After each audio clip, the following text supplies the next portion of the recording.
I'll cook dinner tonight, my husband said with a smile, coming home earlier than usual. It was eerie. Lately, he had been acting strangely, but suddenly he was being kind. Look, you're pregnant and must be going through a lot. Even though I'm busy, I should do some housework too, he said cheerfully as he put on his apron. I shouldn't doubt my husband's good intentions, but I couldn't help it. I tried to ignore my suspicions and took a bite of the curry he served. As soon as I did, I collapsed in pain. And then I saw something that must have been used in the cooking. Unbelievable. Just before losing consciousness, I saw my husband's face. My name is Naomi, just an ordinary office worker. My husband Devin and I are colleagues in the same department. We started dating after bonding over common hobbies and got married 2 years ago. Well, I'll be going, he said, avoiding eye contact and seeming awkward. Will you be late tonight? I don't know. Probably. As he left, I unconsciously put my hand on my belly. I'm 9 weeks pregnant. I've been on leave from work since the morning sickness got worse. I can still picture my husband's face when I told him about the pregnancy. He was overjoyed like a child with tears in his eyes as he hugged me, thanking me. I vividly remember us laughing together after accidentally knocking over a cup full of coffee when he stood up too quickly. Despite all this, he has been coming home late from work lately. Before, he used to come home by 8 p.m. at the latest, perhaps out of concern for my health. But recently, he often comes home past 10 or 11 p.m. I've tried asking him about it indirectly, but he dodges the question and I don't know the real reason. I know him well. He's sincere and kind, always putting me first. When I first started taking time off work, he made time for us to talk, even when he was tired. But lately, our conversations have felt distant. Seeing his attitude, I couldn't help but think of a word I didn't want to consider. Cheating. No, that can't be. But the more I thought about it, the more I couldn't shake the thought. Then an event occurred that turned my suspicions into certainty. One day while we were chatting and watching TV together, a celebrity cheating scandal came up on a talk show. Already sensitive to the word, I felt a cold shiver down my spine. My heart raced with an unpleasant pulse, and I was somehow afraid to look at my husband's face. The show's topic shifted to whether friendships between men and women can exist, and I forced a laugh, trying not to seem strange by suddenly falling silent. What do you think, Devin? About friendships between men and women? There was no answer to the question I threw out, without turning my gaze from the screen. I regretted it, and when I glanced at him, his cheerful expression visibly clouded over. Can we not talk about that? With an awkward, evasive smile, I became convinced. I knew it. He's cheating on me. From the day I had that conversation with my husband, I felt a heavy weight in my stomach. The morning sickness made my mood and physical condition even worse. What should I do now? Confront him? What would happen then? Would he dodge the issue as he always does, or would he confess to the affair resignedly? Either way, it would be painful. Should I continue living as we have been, burdened by this unbearable suspicion? No, I couldn't do that. What was more painful was the sudden wave of nausea. I rushed to the bathroom, unable to stop thinking while crouching. The thought of him no longer loving me or needing me was unbearable. At that time, I heard the front door open. I hurried to the entrance and saw my husband taking off his shoes, apparently having rushed home. It was just past 7 p.m. When was the last time he came home this early? Welcome back. What's up? You're home pretty early tonight. Yeah, I really wanted to come home early today. He hurried down the hallway looking somewhat happy. Seeing his face like that for the first time in a while, I felt a little happy too. As he walked halfway down the hallway, he suddenly turned to me as if remembering something. "I'll cook dinner tonight." Surprised by his words, I watched him enter the kitchen with enthusiasm. A little later, he served curry and a beautifully arranged salad. Before I could ask what was going on, he urged me to eat with an untroubled smile. With that innocent, boyish face disarming me, I said thank you and took a bite of curry. That's when I lost consciousness. I thought I heard his tense voice and the sound of an ambulance siren. When I opened my eyes, I saw a white ceiling and realized I wasn't at home. The smell of disinfectant and people talking. I was in a hospital. Hearing a loud noise, I looked over and saw my worried husband getting up from his chair. He repeatedly apologized and held my hand tightly. According to him, I had collapsed after eating the curry and was rushed here by ambulance. When I had calmed down a bit, the doctor in charge came and shared the results of the examination. There was no immediate danger to my life, and it seemed that our baby was unharmed.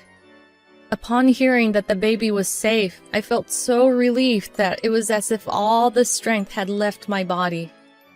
The doctor said that the main cause of my collapse was excessive stress. Indeed, my morning sickness had been particularly severe lately, and I had been worrying about my husband's suspected affair, which I thought might be one of the factors. But was that really all there was to it? Could I actually collapse the moment I put curry into my mouth just because of stress? A doubt crossed my mind. What was in the curry that my husband made for me? The morning after I spent the night at the hospital and was discharged, I checked the ingredients of the curry he had made for me when I returned home. As expected, there was no way he would leave something that I had an abnormal reaction to, and the pot that probably contained the curry was washed clean. While recalling what I saw on the dining table the night before, I checked the condition of the remaining vegetables in the refrigerator. But there was nothing strange about any of them. What could be the cause then? I wondered as I looked inside the refrigerator again and noticed an unfamiliar container. I picked it up and checked the contents. This is... That night, when my husband came home late, I started the conversation by saying, "There's something I need to talk to you about." I brought up the container I found in the refrigerator and another one. "It's unusual for you to stay up this late waiting for me. You couldn't sleep?"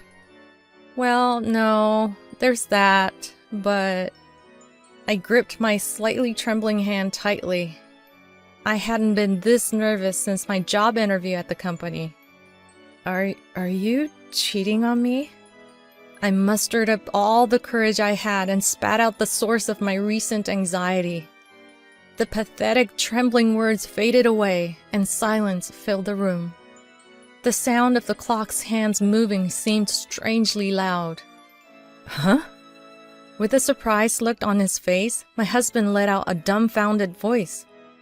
In conclusion, my husband's infidelity turned out to be my groundless worry. Actually, he hesitantly told me the story, which went like this.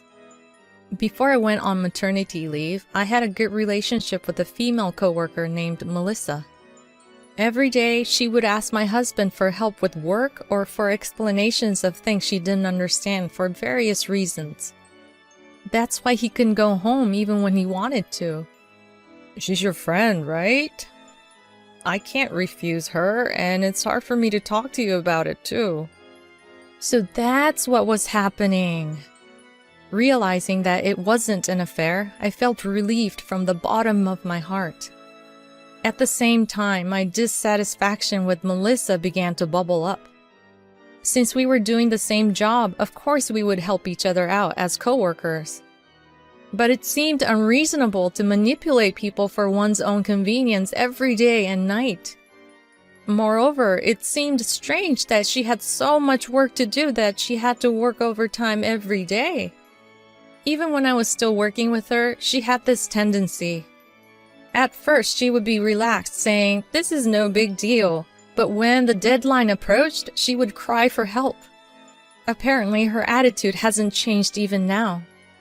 I'm sorry for worrying you, my husband said with a smile, trying to comfort me. I felt so happy with this kindness that I wanted to cry. Then I suddenly remembered the container and took it out. And one more thing, what's this about? That. I got it from her the other day. Melissa had apparently asked him for help with work as usual on the day he got it. But Naomi's not feeling well today, so I'm sorry. Oh, really? That's too bad. She then said, "Oh, I have something nice for you," and took something out to hand over. It was this container. The contents appeared to be homemade curry roux. It's true, I have been surprised to hear that she was into organic products, disliking preservatives and sweeteners, and even making her own soap in addition to cooking and baking. She said it's good for both the mom and baby. I'd be over the moon if I can help you, Naomi. Aw, honey. That's why he rushed home so quickly that day. I felt ashamed for suspecting infidelity. He cared so much for me, and we were able to confirm our bond and resolve the issue. However, I couldn't help but be concerned about the curry roux. When I opened the lid and smelled it, something felt off. Of course, the scent can change depending on the spices used, but once I started worrying, I couldn't stop. So I decided to send it for an allergy test. A few days later, the allergy test results arrived. Melissa's attitude towards my husband and this curry roux made me certain of her intentions. Among the various numbers listed, there was one with abnormally high value: peanuts. I have had a peanut allergy since I was a child. I once ate peanuts as a child, and my throat swelled up so much that I had difficulty breathing, and I had to be taken to the hospital. Since then, I have always checked for peanuts or their ingredients in the food I buy. I had told Melissa about this in the past, so she should know. She's really done it, I thought, crushing the paper with the test results in my hand. Was I the only one who thought we were friends? Did she become close to me from the beginning just to get close to my husband? That alone would have been fine, but trying to harm me without getting her hands dirty and trampling on my husband's kindness is unforgivable. What welled up in me was not sadness or fear, but intense anger. I crumpled up the paper with all my strength and threw it into the trash can with a roar. "If you're going to do this to me, I'll get you back. I'll return the favor twice over."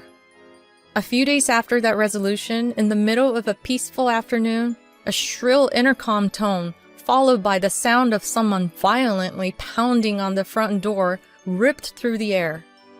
Knowing who the person at the door was, I smirked and pressed the intercom's respond button. "Yes, who is it?" "Hey, Naomi, what the hell is this?" As expected, Melissa was there, her face pale and panting, interrupting my words. "What are you talking about?" I asked innocently, and she slammed some documents against the intercom camera. "What the hell is this claim for damages? What have I done?" It seemed she had only read the title and not the contents. Did she even remember what she had done? "Oh, you don't remember? I guess I'll have to remind you then." I played the audio from the voice recorder I had been holding up to the intercom's microphone. "Why did you suddenly call me here?" Actually, there's something I wanted to tell you." From the voice recorder, the voices of my husband and Melissa could be heard. I could tell that she was holding her breath as she listened. "Oh? What is it?" "I'm getting nervous." "Actually, it's a bit hard to say, but..." "You can tell me anything." "I like you." "Huh?" After a brief silence, she changed her tone and asked, "Really?" My husband replied in a serious tone, "Yes." He somehow managed to say the lines we had thought up together, even though he sounded somewhat theatrical. When that was over and there was a brief silence, Melissa's voice, whispering, "I'm so happy," could be heard. But I'm with Naomi now, so I can't be with you. My husband seemed to turn on his heel after saying that was all he wanted to say. From a short distance away, her voice called out, "Wait!"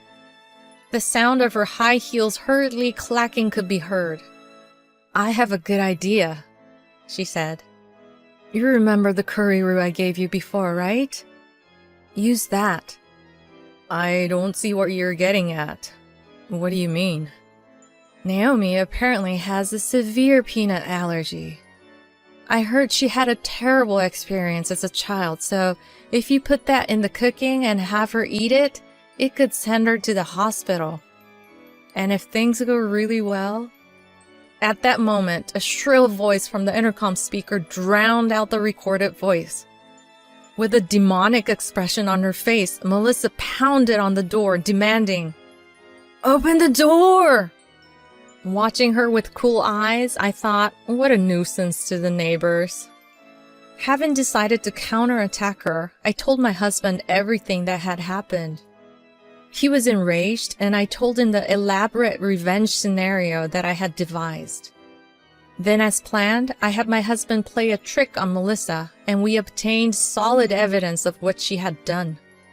We immediately went to a lawyer we knew and had a letter of settlement negotiation sent.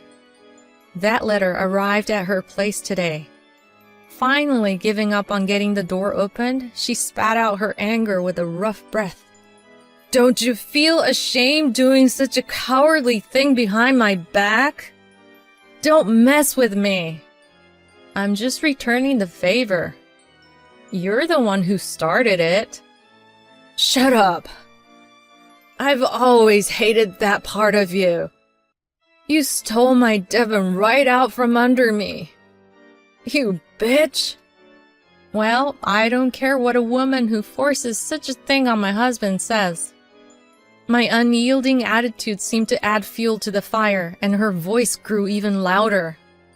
"Just so you know, I never considered you a friend.